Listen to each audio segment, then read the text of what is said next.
I'm Idiotech, and today I'm going to review Dark Echo for PC. So this is a small indie game that came out of the London Dare competition. Now, the idea of this competition was minimalism, right? That was the theme. So essentially how this game works is as follows. You're blind, and you're sort of in a dungeon, I assume, and you're forced to navigate the environment using sound. Now, I saw this on Steam, and I thought it was a really interesting idea, so I reached out to the developer.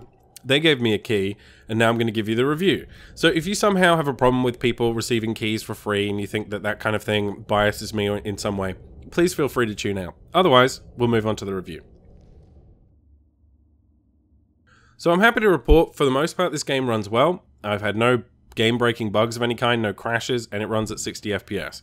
So that's all good. I did have one small bug in the tutorials where the game asked me to press the wrong button, which was a bit strange to be honest, and I hope they fix that. But overall, guys, if you're the kind of person who worries about technical issues when buying a game, there's nothing to worry about here.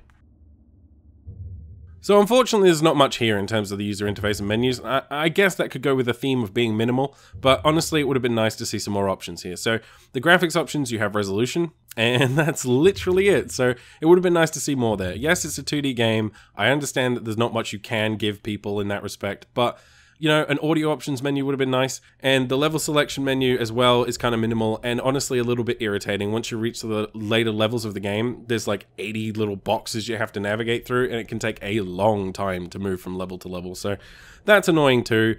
It would have been nice if they'd fleshed this out more. I understand why they didn't, but you know, as always, I'm going to criticize that kind of thing. So there isn't much to speak about, so we'll move on.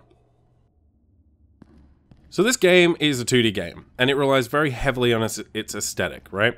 Personally, I enjoy the stylistic choice they've made here an awful lot. It feels nice. I mean, it's visual, sure, but when you bounce sound off the room and it flies all over the place, that's just very satisfying for some reason. It may just be me, but I find that really, really enjoyable to look at. There's very bold colors on offer here. It's mostly just white with solid colors like red and yellow and stuff. And I like it, honestly. I like it a lot. I think it serves the mechanic well. You know, sure, it's simple and it's minimalistic, but that's not a bad thing necessarily. If it does what it needs to do, and it does in this case, then, you know, it's good. And I enjoy looking at it a lot. Like, I'll just sit there and ping over and over and over again for some reason. I really like the way that it looks, the way sound bounces around off the room. It's just something I find mechanically satisfying. So overall, I think the aesthetic here is good, and I think it works well and serves the game well.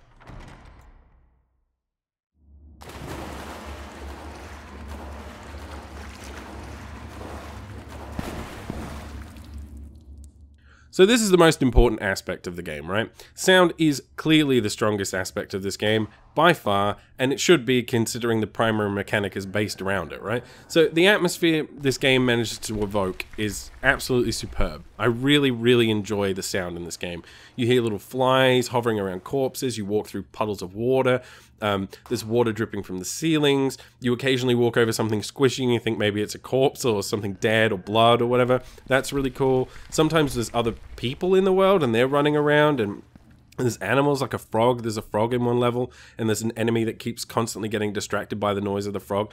All that stuff's really cool. I mean, like, it evokes this really strong, thick atmosphere, and it builds this world, and you'll never actually see the world because it's completely black, but you get this sense that you're in some kind of dark dungeon and you're trying to escape, and there's these like monsters, I guess, trying to kill you. And it just, I don't know, it evokes this really strong atmosphere, and I found it really, really enjoyable. Now, that being said, it is the kind of game that does require some investment on your part in terms of time and, you know, maybe wearing a pair of headphones, sitting in a dark room, and really trying to get involved in it. It can be a very, very tense experience, almost a horror-like experience if you give it a chance. So, honestly, in terms of sound, I have no complaints at all. It is the most awesome part of this game by far, and it should be. So the game doesn't really have game modes, and in terms of a story, I guess it sort of does, but you kind of have to work it out for yourself. It doesn't explicitly tell you what's going on. Now, there are 80 levels, and if you just think of them as like levels, traditional levels in a platformer, for example, and each level has a new twist or mechanic on offer that you have to deal with, and for the most part, the level design is good. The game doesn't really handhold you, and this can be both a good and a bad thing. There is a lot of trial and error involved, so you may have to find yourself repeating a level, not the early levels, but the later levels, like maybe like 10, even 20 times to work out how to get through them, and that can become pretty frustrating, if I'm honest. Now, it's kind of, with games, you know, it can also be satisfying, obviously. If you work it out, you do feel good. And that's kind of the problem that you often have when designing a game, is you have to find a way to balance difficulty, right? And for the most part, this game does a good job of that. Now, that being said, there were moments where I wanted to stop playing, or I wanted to throw my controller across the room because I got quite frustrated with some of the mechanics. There are some mechanics that are slightly irritating where you can't see the thing that's killing you, and that can get annoying. But when you do, for the most part, work it out, you do feel quite clever, and you feel like you've achieved something. So it is a balance, you know, and if you're the kind of person that likes some challenge in your video games, it's certainly on offer here. Not in the early levels, but certainly in the later levels. So this game actually offers a lot more depth than I was initially expecting going in. I thought it was going to be quite a unique and interesting mechanic, but wouldn't really get fleshed out very well. And honestly, it has been. It's a lot more deep than I thought it was going to be, certainly. So I was playing the game, for example, and I said to myself, oh, it'd be cool if there was stealth in this game. Next level, they introduced stealth. And then I thought to myself, it'd be cool if they gave you a mechanic to distract these enemies. Next level, they gave me a mechanic to distract the enemies. So yeah, you can stealth, you can throw rocks to distract enemies, you can ping to reveal your environment, and you can do that in sort of varying degrees. So if you hold the button, it will ping stronger waves of sound outwards. But the risk you run with that is attracting enemies. So it's kind of a risk-reward system, and I really like it. There's other things as well. You've got environmental interactions, so you can like hide behind objects, and that will reduce the amount of sound that's bounced in a certain direction, so you can avoid like attracting enemies, which I like a lot. There's also like cave-ins and stuff, and objects in the world that will like kill you that you have to avoid, slippery surfaces, things like that. There's a hell of a lot here, honestly, guys. It's a lot deeper than I thought it was going to be, and for the most part, it's good. So the retail price for this game is $2.99, although right now it's on special for minus 33% off, which makes it $2. And honestly, for $2, guys, what can I say? It's the price of a cup of coffee. You know, I can't argue against that. For the amount of content you get in this game, there doesn't appear to be any DLC, there doesn't appear to be any microtransactions. You know, what can I say? It's cheap. You know, if you like cheap games, it's a cheap game, and it has a lot of content, to be honest, for that price. I think it's a completely reasonable price to charge. Sure, you won't be playing the game a week from now, but you wouldn't expect to be at that price. Now, another thing you may want to consider is the trading cards. They are reasonably good in this game, actually. Like, I have a couple in my inventory right now that are worth like 40 to 30 cents, 30 and 40 cents.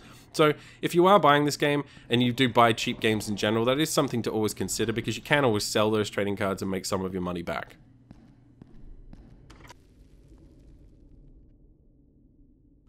So my conclusion is this. For the cost of entry, what you get here is a very interesting and compelling little game that explores how sound can be used to create interesting gameplay mechanics. Now honestly, I really enjoyed my time with the game. I was frustrated at points, yes. I almost stopped playing at one point, but it's a good game, guys. And, you know, that can't be said for a lot of indie games these days. There was a time when indie games were actually good on Steam. And since Greenlight came to be, and we were asked to pay $10 for a grass simulator, for example, you know, people maybe have lost a little bit of faith in indie games. And if you're one of those guys who only plays AAA games and has no interest in indie games, you know, it might be worth looking at some of these games, guys. I mean, you know, sure, a lot of them are crap, but this game isn't. It's actually a good game. I enjoyed my time with it. And for the price, guys, I can't recommend it enough. So that was my review of Dark Echo for PC. If you found it helpful or useful in some way, leave a comment, like, favorite, subscribe, do all the things that people tell you to do at the end of YouTube videos, and I'll see you guys next time.